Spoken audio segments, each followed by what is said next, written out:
Do 95% of small business acquisitions succeed? I saw this stat advertised by a small business acquisition guru and was immediately surprised because first, I've never seen it before, and second, it's a surprisingly high success rate given the fact that we all know the saying that 90% of small businesses actually fail. So I looked into it a little bit further, and while it's not a blatant lie, it's definitely a little misleading.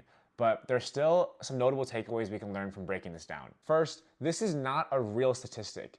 The real statistic is that 5% of approved SBA loans default within the first 5 years, which means that 5% of people who got approved and received an SBA loan missed an interest payment or principal payment within the first 5 years. It doesn't mean that 95% of small business acquisitions succeeded.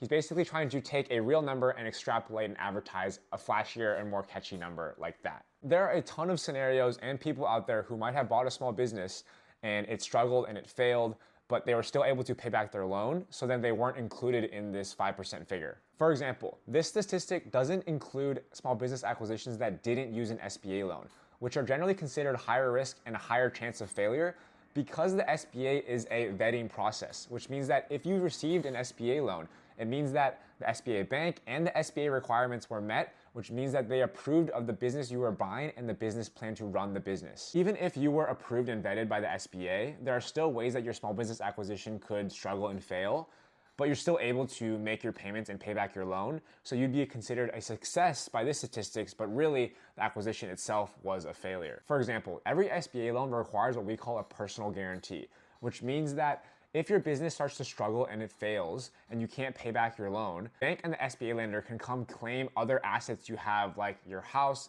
your car, and other things to help pay back the loan for you.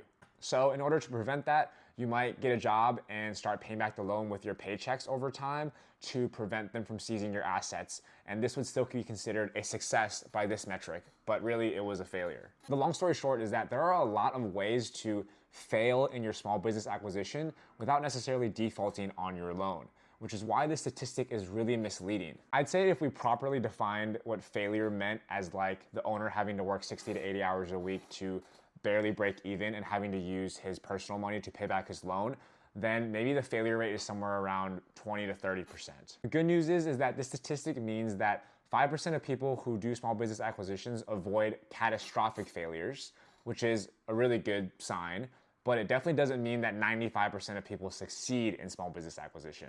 Unlike these guys, I'll tell it to you straight. Small business acquisition is riskier and it is harder, but the payoff in the end is definitely worth it.